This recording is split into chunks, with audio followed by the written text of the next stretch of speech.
Cet épisode de Navigante vous est présenté par Paprec. Depuis plus de 20 ans, le leader du recyclage et producteur d'énergie verte est un fidèle partenaire de la voile et a soutenu de nombreux marins comme Jean-Pierre Dick hier et Johan Richaume aujourd'hui. Cette fois, Paprec va plus loin en donnant son nom à la Transat en double Concarneau-Saint-Barthélemy, désormais baptisée la Transat Paprec. Une épreuve qui va marquer l'histoire de la course au large puisque son nouveau sponsor l'a voulu mixte, une grande première. Un engagement fort qui s'inscrit dans la durée et qui va donner aux femmes skippers une nouvelle place pour développer leur talent et s'exprimer. Alors rendez-vous à Concarneau en avril 2023.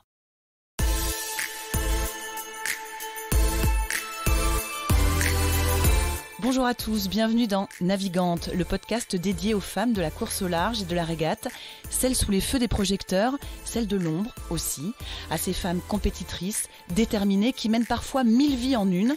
Elles vont vous raconter leur parcours, leur bonheur, leurs cicatrices, leur place dans le monde de la voile. Elles vont nous dire ce qui les anime encore et toujours. On va partir à la rencontre de ces navigantes très inspirantes. Navigante est produit par Tip & Shaft, le média des professionnels et des passionnés de voile de compétition. Tip & Shaft, ce sont 2 newsletters hebdomadaires en français et en anglais, des podcasts, des événements, des formations, un studio de production de contenu, ainsi qu'une plateforme de vidéos à la demande et un festival du film que vous pouvez retrouver sur tipandshaft.com. Je suis Hélène Cougoul et vous écoutez Navigante. La question qu'on peut se poser, c'est: que n'a-t-elle pas fait? À bientôt 42 ans, elle est une très grande parmi les grandes, à la renommée mondiale. Ça vous parle, vous, le titre de meilleure navigatrice du monde? Elle l'a reçu en 2018 avec la néerlandaise Caroline Brouwer. Mais elle n'est pas du genre à s'étaler, pas du genre à se la raconter. Pas assez? Peut-être. Disons que ses qualités parlent pour elle. Ça ne l'empêche pas, ceci dit, d'avoir son caractère, une vraie bretonne, quoi. Et pour ce qui est de la voile et de la compétition, c'est une pionnière, vraiment. Première femme à remporter la Volvo Ocean Race, le tour du monde en équipage avec escale à bord de Dongfeng. C'était Charles Caudrelier, le skipper, et c'était en 2018. Première femme aussi à avoir un poste clé sur les bolides du circuit de SailGP. Elle était contrôleuse du vol, la seule, et ça, bien avant que les femmes ne soient imposées à bord par les organisateurs. Les Jeux Olympiques, elle les a fait 2 fois.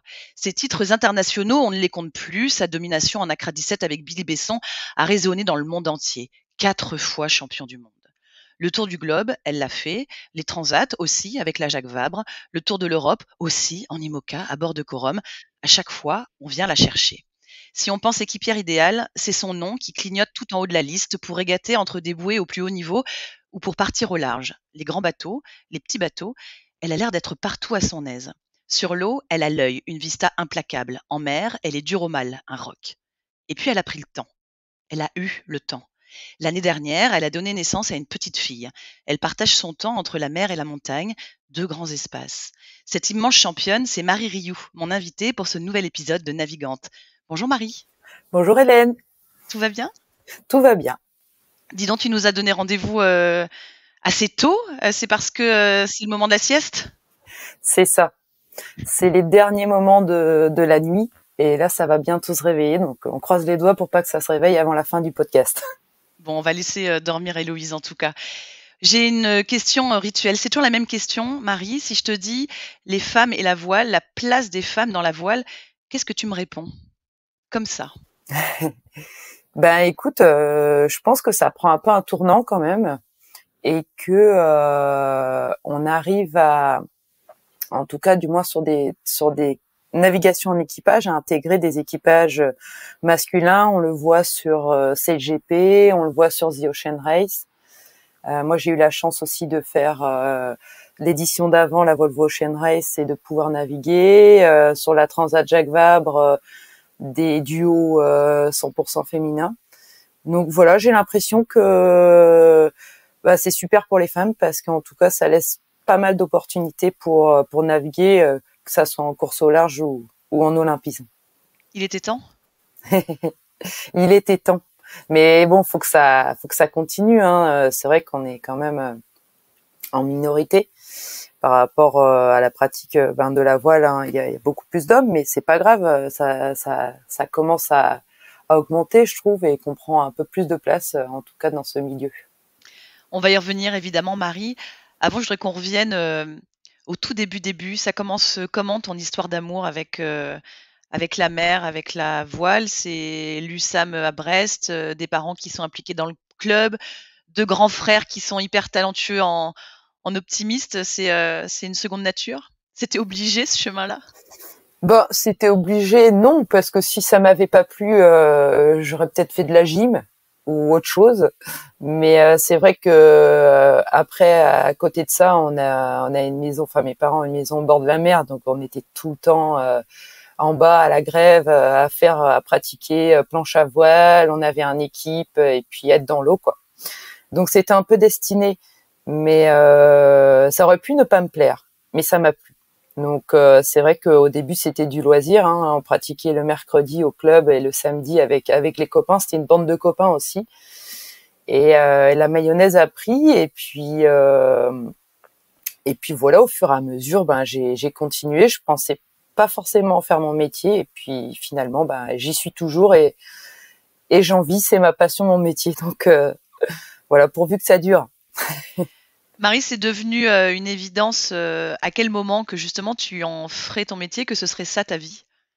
Ben c'est un peu la bifurcation. Donc moi j'ai fait STAPS.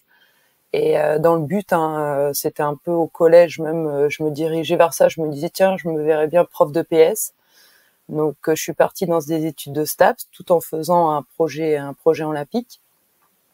Et en fait, je me suis dit ben non, c'est pas forcément ça que je veux faire, être prof. Donc et puis le projet olympique, ça me plaisait vraiment de naviguer. C'était de plus en plus prenant aussi. Et puis ben avec la Fédé, d'être intégrée dans les équipes de France, voilà, d'en vivre un petit peu au début et au fur et à mesure je me suis dit ben en fait c'est ça que je veux faire, je veux tout le temps être sur l'eau et il y a eu pas mal d'opportunités qui ont fait que bah je suis restée là-dedans. Et c'est quoi notamment les opportunités qui te viennent en tête, là, celles qui font que tu as pu rester justement? Bah la première opportunité parce que moi au début je fais du 4-7 avec Anne-Claire et puis on est sur un projet olympique. Après pour en vivre c'est pas simple. On a des aides de la fédération heureusement, mais après faut trouver des partenaires qu'on n'a pas forcément. Et après il y a je fais une petite pause à un moment donné voilà après ce projet 4-7 avec Anne-Claire et il y a Claire Leroy qui m'appelle et c'est le premier projet en fait qui fait c'est la deuxième partie en fait. Et ce projet match racing, donc je m'embarque avec elle sur un World Tour match racing où on gagne un petit peu de primes de temps en temps parce que ça fonctionne bien. Et après, ça repart sur un projet olympique parce que le match racing devient olympique pour les Jeux de Londres. Et en fait, à partir de là, c'est parti, quoi. Et après, bah, les opportunités derrière, c'est Billy qui m'appelle sur un projet pour les Jeux de Rio, NACRA 17. Et après, Charles, après les Jeux de Rio, qui m'appelle. Et puis ça s'enchaîne tout. Voilà, c'est plusieurs opportunités comme ça qui se sont enchaînées. Tu avais des modèles, des femmes modèles ou des hommes modèles d'ailleurs à l'époque, ou est-ce que tu en as toujours? Ben, des femmes modèles, c'est vrai qu'en faisant de l'olympisme, quand on a une Faustine Méret qui est brestoise et qui devient championne olympique, on se dit waouh. Et on est en plein dedans, donc voilà, on essaye un peu de se dire que c'est aussi à un moment donné possible, si à force de travail, hein, bien sûr. Mais ouais, il y avait Faustine. Et puis après, je pense à Hélène MacArthur aussi dans la course au large, qui m'a pas mal fait rêver. Mais après, c'est Parce vrai que qu'elles moi, inspirent quoi ces femmes-là justement? ben c'est des femmes,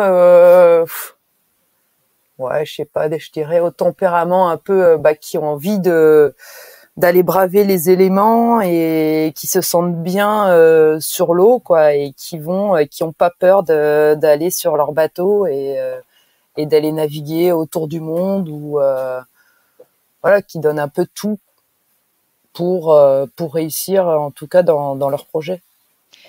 Marie, on l'a vu, puis c'est vrai que j'avais oublié le match racing, dis donc, dans ton portrait au début. Tu as navigué sur énormément de supports, sur des formats de courses très différents. Il est où ton plaisir? Où est-ce que tu le trouves pleinement?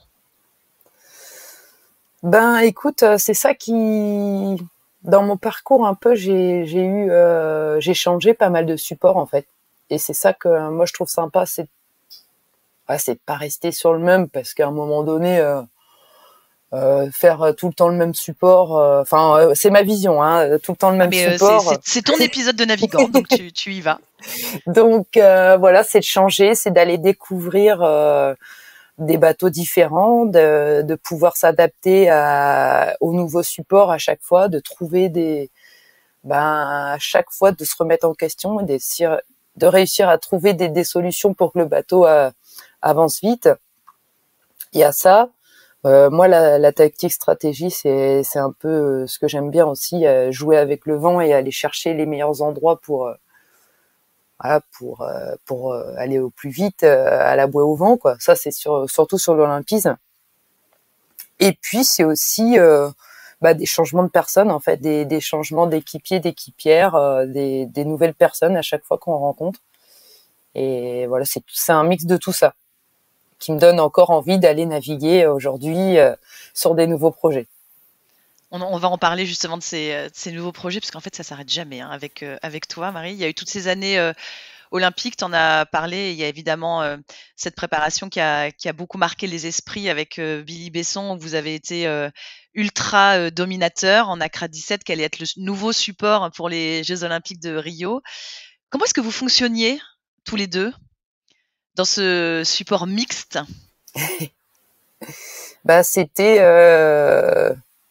C'était la parité partout. C'est-à-dire que c'était mixte, donc Billy barreur, moi équipière. Et en fait, on avait un temps de parole identique à bord. Non, je rigole. C'est-à-dire, ouais, on fonctionnait un peu moitié-moitié. Moi, j'étais plutôt, donc lui, il était focus sur la vitesse du bateau, à barrer le bateau et aller le plus vite possible. Donc à la barre, moi j'avais la grand voile, un peu comme il dit Billy, c'est le moteur, donc à la régulation de la grand voile. Et après pour la stratégie, on essayait de faire, moi je regardais plus auprès, et lui il faisait la stratégie au portant. Donc c'était vraiment dispatché un peu 50-50 quoi. Et tout le monde ne fonctionnait pas comme ça, mais nous ça nous allait assez bien. C'est quelque chose que tu as imposé? C'est quelque chose qui était une évidence entre vous, que ce soit pas forcément justement le barreur qui prenne le lead? Non, ça s'est fait comme ça. Lui, il était assez d'accord aussi. Après, ça reste une théorie. Hein. Des fois, on le faisait ensemble. Quand tu le sens moins, c'est lui qui prend le relais. Mais il était entièrement. Enfin, on était d'accord. On était d'accord sur ces rôles-là. On trouvait ça logique en fait. Et à terre, vous formiez aussi un trio pas banal avec votre coach Franck Citeau. Vous étiez trois caractères assez forts. Là, il y avait deux hommes avec un caractère fort, et puis il y avait toi, la femme du trio, avec ton caractère fort à toi aussi. Ouais. Comment est-ce qu'on fait sa place? Comment on s'y retrouve?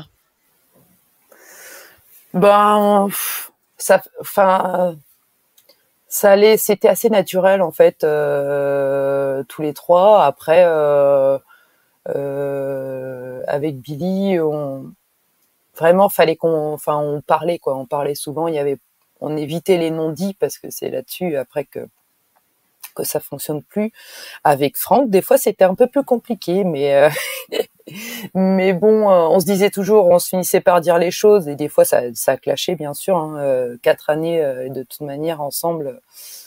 Mais dès qu'on parlait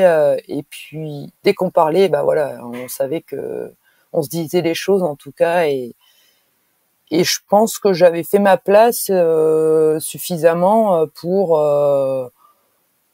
être crédible entre guillemets. Non, mais pour pouvoir argumenter. Après, chacun avait ses compétences et on pouvait discuter. En tout cas, ma parole était écoutée. Il n'y avait pas de souci. Tu ressors comment de ces années-là? Écoute, moi ce que je retiens, c'est que on a vécu 4 années exceptionnel. Même si c'est vrai que l'événement Jeux Olympiques de Rio a été un peu difficile.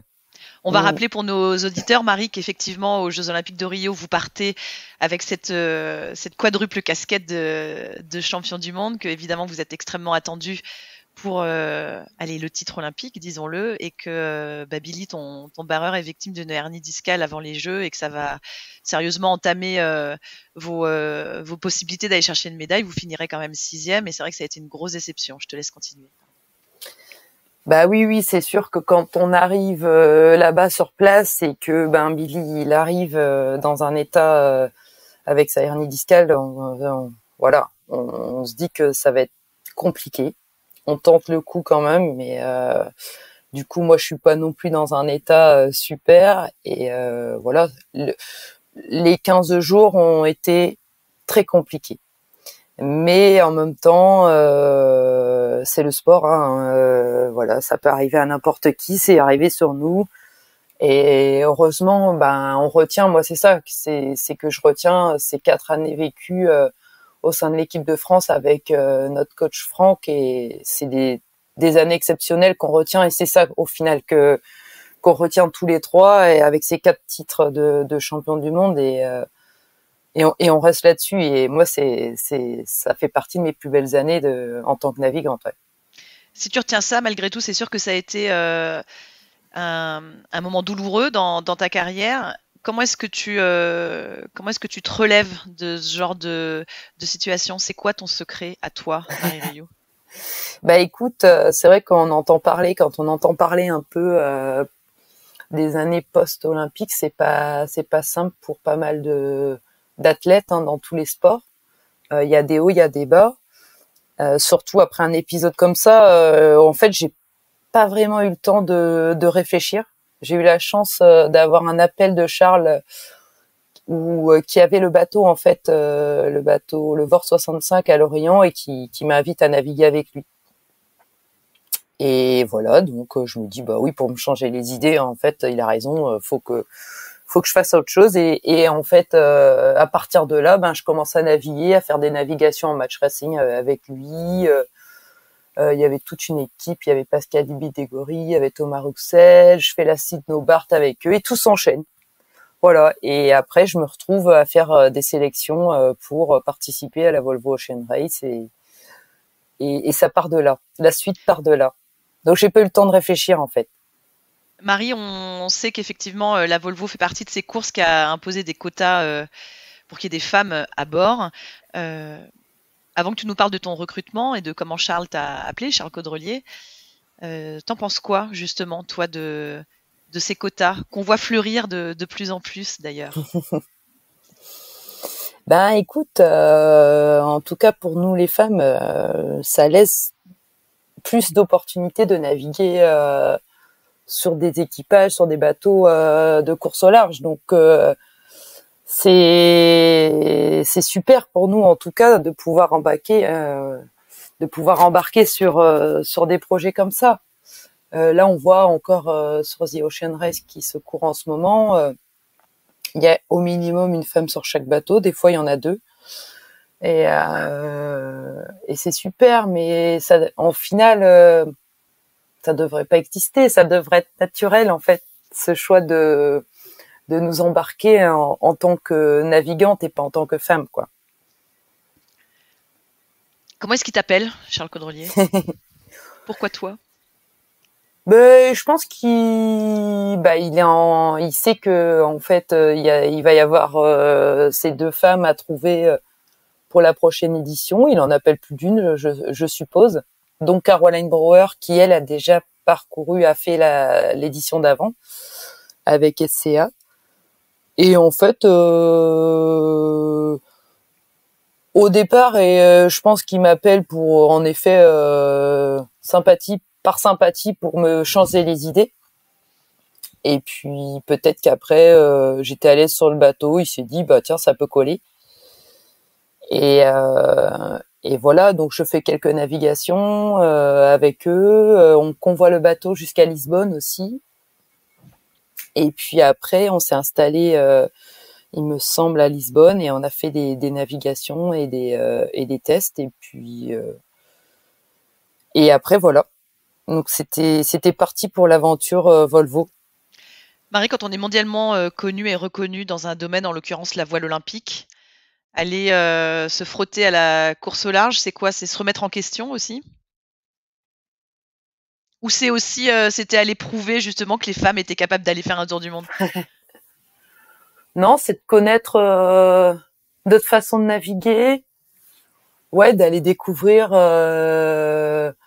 autre chose que de tourner entre quatre bouées, quoi, d'aller voir un peu les mers du Sud, de passer le Cap Horn, et puis ouais, d'aller braver ces éléments dans les 40e, dans le froid. En fait, moi je me suis dit le Vendée Globe, ouh là là, toute seule sur mon bateau, ça va pas être possible. Mais par contre, en équipage, je me voyais bien faire ça en équipage. Et là, avec cet équipage, c'était une occasion en or parce que bah, c'est un équipage rodé en qui tu fais confiance et d'aller dans le sud avec un équipage comme ça, ouais, c'était l'idéal en fait.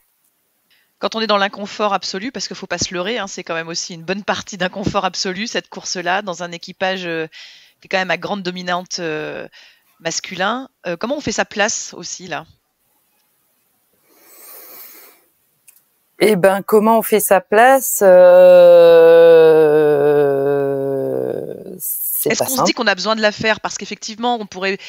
Alors, je vais y aller avec mes gros sabots. On pourrait se dire, bah, est-ce qu'on a peur de se dire, je suis là parce qu'il y a les quotas et non pas je suis là parce que je suis forte, en gros. Est-ce que cette idée-là, elle traverse l'esprit ou elle est vite balayée et sa place, elle se fait naturellement? Non, mais bien sûr, elle est là. Elle est là et tu sais que bon, bah voilà. Après, t'as des gens à bord qui sont tellement, qui ont comme Stu, Daryl, Charles, Pascal, qui ont tellement d'expérience. Tu te fais un peu tout petit. Tu sais que ta place, elle est là quand même par les quotas.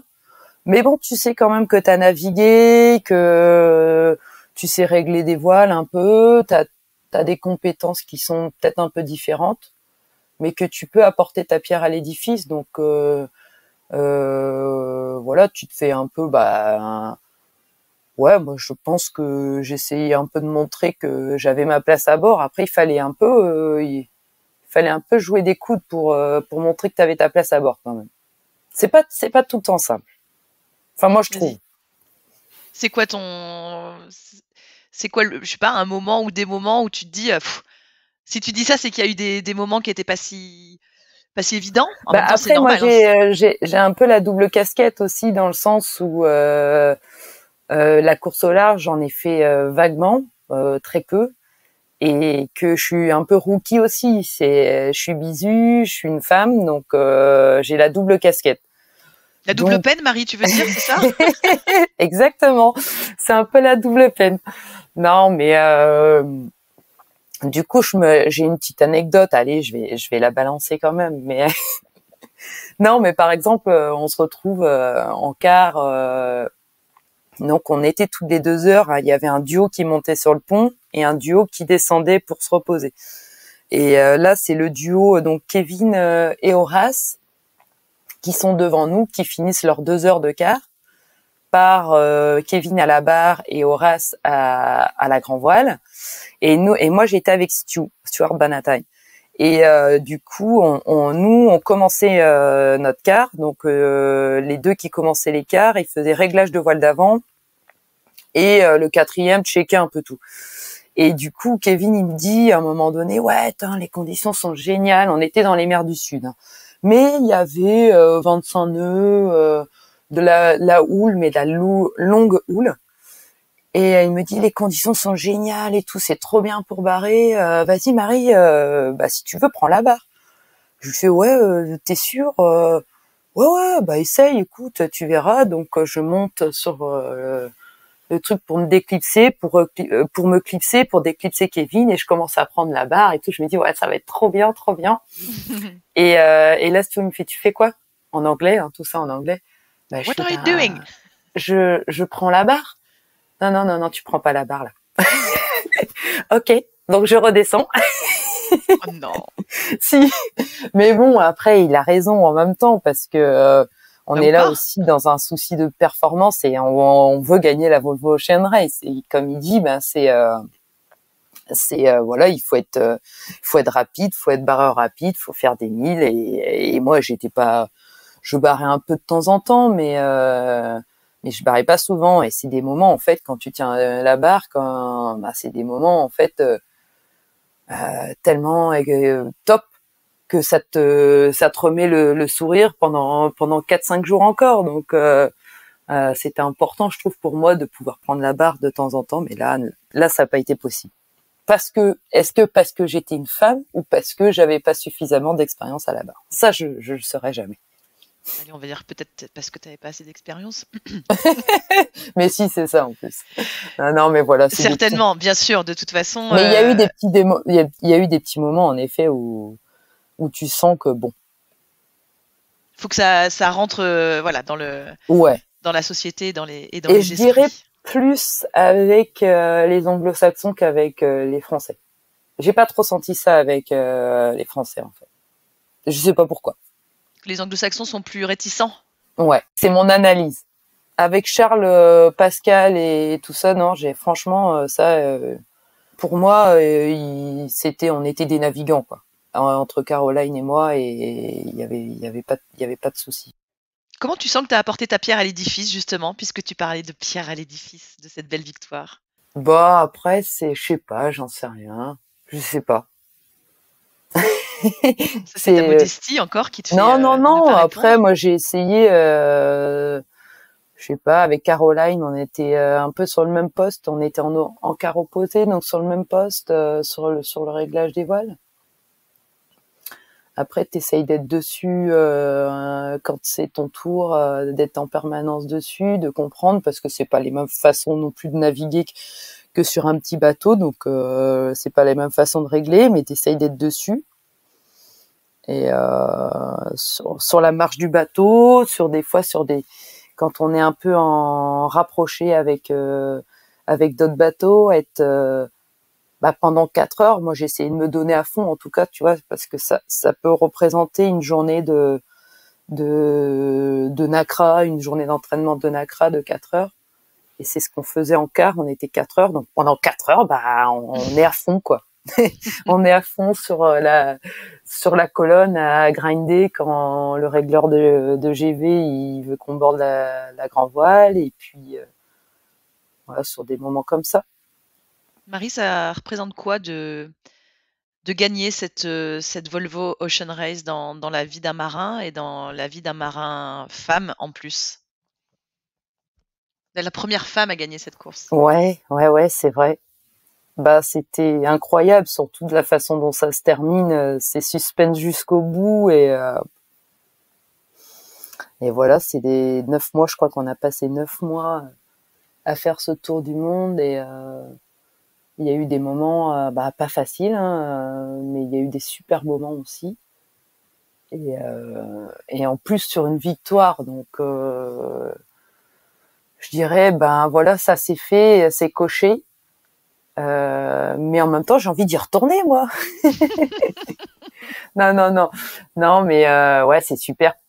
C'est super, j'y crois pas trop, puisque c'est vrai que pour une première en fait participation, au final de l'avoir gagné directement, je suis tombée sur le bon équipage, je crois, et de la chance d'avoir été embarquée par un équipage qui était rodé, et voilà. En tout cas, on a vécu des super moments ensemble avec toute la famille Dongfeng. On a encore un groupe WhatsApp où on continue à s'envoyer des messages. Et ils sont venus d'ailleurs, ils m'ont fait la surprise. Il y a une partie des gens de Dongfeng qui sont venus un dimanche après la naissance de ma petite, et ça faisait plaisir de les revoir en tout cas. Mais c'était toute une équipe, et voilà, c'est ce qu'on retient. C'était des super moments passés en tout cas. Marie, tu gagnes ensuite le prix prestigieux de la meilleure navigatrice du monde, décerné par la Fédération internationale de voile avec Caroline. Recevoir ce prix-là, ça veut dire quoi? Et plus généralement, voilà, de se dire qu'il y a 2 femmes qui sont au-dessus du lot, cette année. Est-ce que ça, voilà, ça rend plus fort? Est-ce que ça fait sauter des doutes, qui auraient pu, être encore là malgré, toutes tes années, et tous tes prix et toutes tes victoires? Ben écoute, c'est vrai que c'est un titre, la Fédé internationale, ils ont un titre donc féminin, un titre homme, et c'est compliqué en fait parce que Charles il est nommé dans la catégorie homme, et nous avec Caroline on est nommé dans la catégorie femme, et nous on reçoit le prix avec Caroline et Charles il le reçoit pas, donc c'est un peu en fait mitigé les sentiments à ce moment-là. Et on sait que ce prix, oui, on l'a reçu avec Caroline pour, c'est quoi, femme de l'année, quoi, pour cette victoire de la Volvo. Mais c'est surtout une victoire d'équipe en fait, je trouve.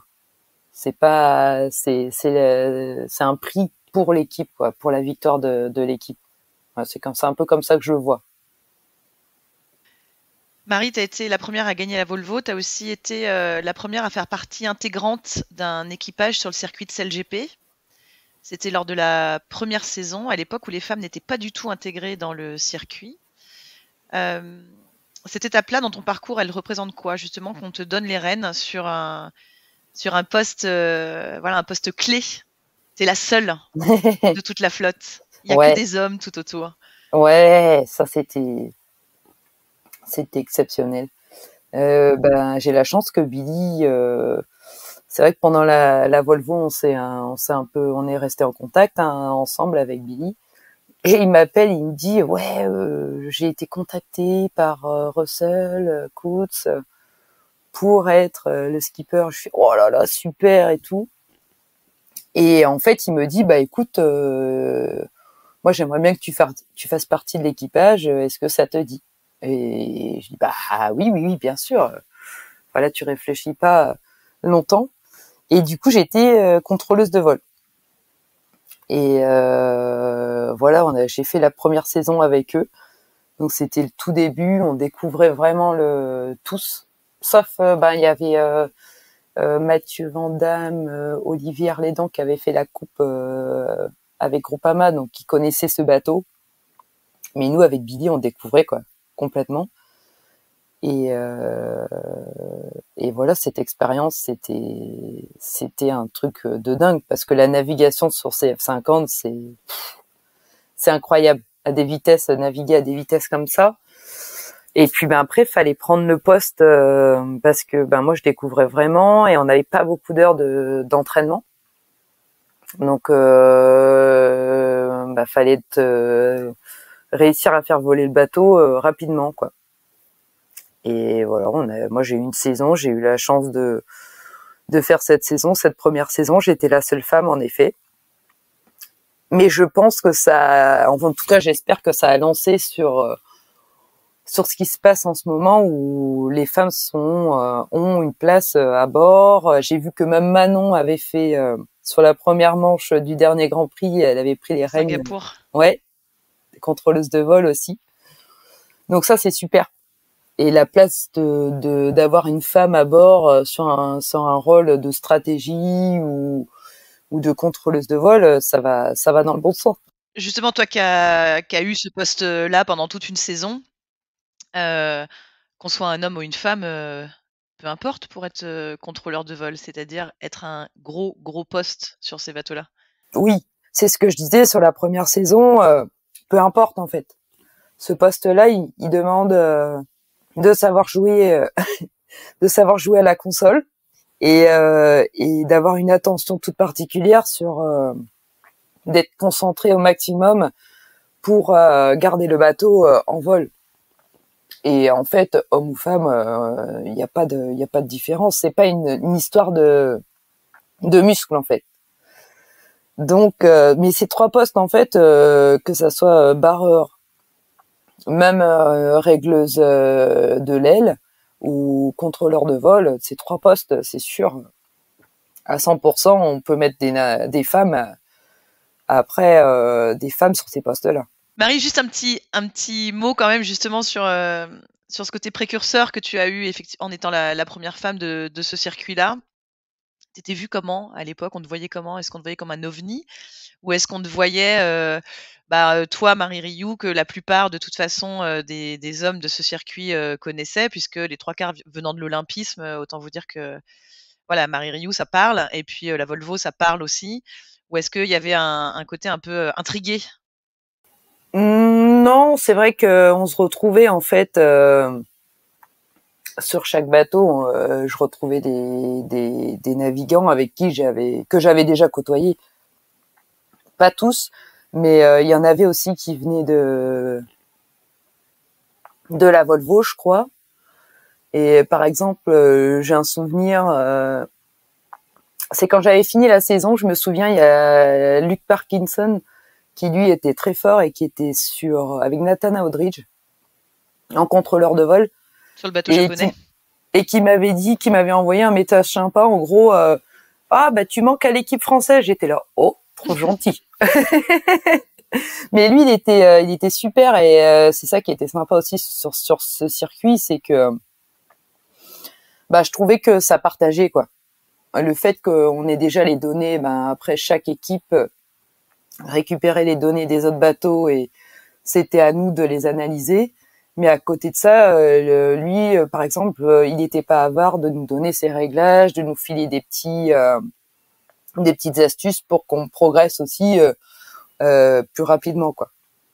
Marie, tu le disais, et c'était l'objet d'une de mes questions, justement, tu as ouvert forcément une porte, en tout cas dans l'esprit des gens et puis, dans celui de l'organisation puisque la preuve, sur cette saison 3 de CLGP, les femmes sont imposées à bord.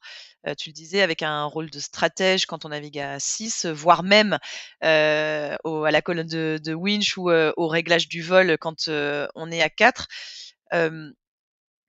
C'est important? C'est bien? Ou c'est, allez, presque un retour en arrière puisque toi, tu as pas eu besoin de ces quotas et de cette règle-là? Oui. Non, j'ai pas eu besoin puisque j'ai eu la chance d'avoir un barreur voilà qui m'a proposé ce poste. Mais je pense que ça va quand même dans le bon sens, même si c'est pour l'instant imposé. Non, mais non, je pense pas que ça soit un retour en arrière. Je plaisantais, hein, c'était un gros guillemets, évidemment. Non, mais je pense que ouais, non, je suis persuadée que ça évolue dans le bon sens et même sur la coupe aussi, ça c'est chouette. Il va y avoir, en tout cas, il y a la coupe des jeunes et il y a la coupe des femmes aussi. Ça va être c'est des trucs organisés qui permettent aux femmes, en tout cas, de pouvoir naviguer sur des bateaux dernière génération, des super supports et peut-être qu'il y aura un bateau féminin l'année prochaine, entièrement féminin. Je sais pas trop comment ça va évoluer, mais peut-être qu'il y aura plus de quotas. Je sais pas. Ou qu'il y aura un bateau prouvé, avec une pilote, une régleuse et de vol et d'aile, et puis de wincher. Ouais, ou de wincheuses, hein, ou pas, je sais pas. Mais en tout cas, elles ont prouvé et on prouve encore aujourd'hui qu'on a notre place sur ces machines-là, en tout cas. Marie, l'année dernière, tu deviens encore plus que la meilleure navigatrice du monde, tu deviens maman. Cette petite fille, elle arrive après une carrière déjà, incroyablement riche. Est-ce que, la maternité, en tout cas, l'envie d'enfant, la question, c'est quelque chose de récurrent quand on a une carrière comme ça, très dense de sportifs de haut niveau? Est-ce qu'on est tout le temps en train de se faire la balance entre, le désir d'enfant et quelque part le flot écrasant d'un quotidien très planifié sur, des années avec cette peur de louper une course, cette peur de voir son corps se modifier? Ça se gère comment en fait quand on est, sportif de haut niveau? Que c'est compliqué on se dit que c'est compliqué à gérer en fait cette envie d'être maman et de continuer sa carrière sportive. Mais en fait, on le voit de plus en plus des athlètes qui font une pause et qui reprennent derrière, comme On l'a vu avec Charline Picon, avec Camille Lecointre en olympisme, qui se sont arrêtés et qui sont repartis chercher des médailles olympiques. Et donc voilà, moi c'était un peu pareil. C'est vrai que j'ai peut-être repoussé un peu ce moment en me disant bon bah là il y a pas mal de projets pour moi, donc je continue, mais à un moment donné faut y aller quoi. Donc on s'est dit que c'était le moment et voilà. Maintenant il va falloir, c'est en cours de remise en forme pour reprendre des navigations à partir de peut-être du mois prochain. Mais on peut. Bah après, là c'est vrai que c'est un peu des sentiments où tu te dis, eh ben, est-ce que quel choix je fais, est-ce que ça va le faire de laisser ma petite pendant 3 semaines, est-ce que elle va pas me manquer, et voilà, de choisir des opportunités où je pars pas trop longtemps non plus. Je sais pas trop en fait. Là, ça va être un peu le flou, mais j'ai vraiment envie de renaviguer en tout cas.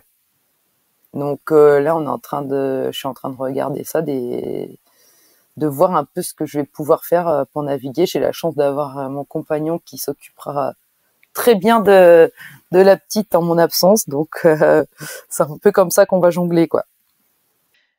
Marie, ceci dit, si je ne me trompe pas, tu es engagée avec Alexia Barrier. En tout cas, tu soutiens son projet de Famous Project, qui est un projet pour monter et mener un équipage 100% féminin sur le trophée Jules Verne, le record autour du monde à la voile en équipage. Être maman, ça t'a fait dire oui sans hésiter? Parce qu'on parle du tour du monde là, Marie Rioux. Écoute, c'est un super projet qu'Alexia est en train de monter.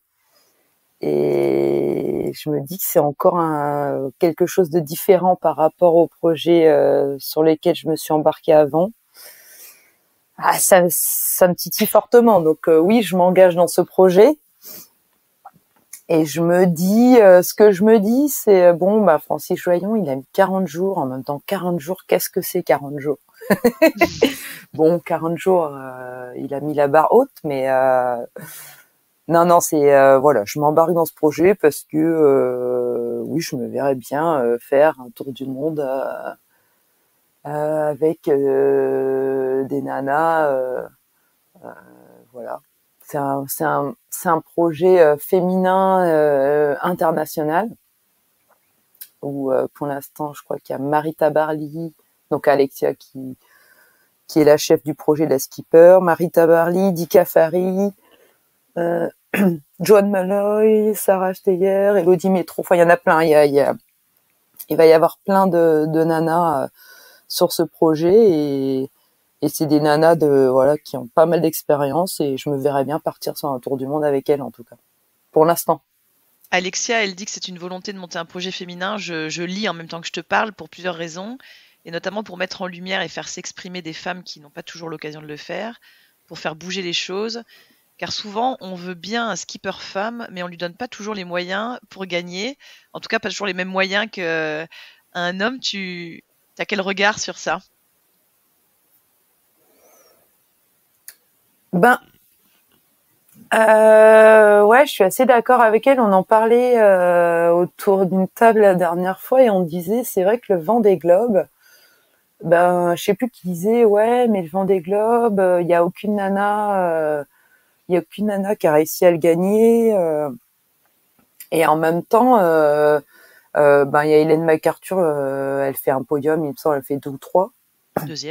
Deuxième, où elle avait un bateau qui était un super bateau, en tout cas, qui pouvait l'amener à la victoire. Donc elle fait deuxième.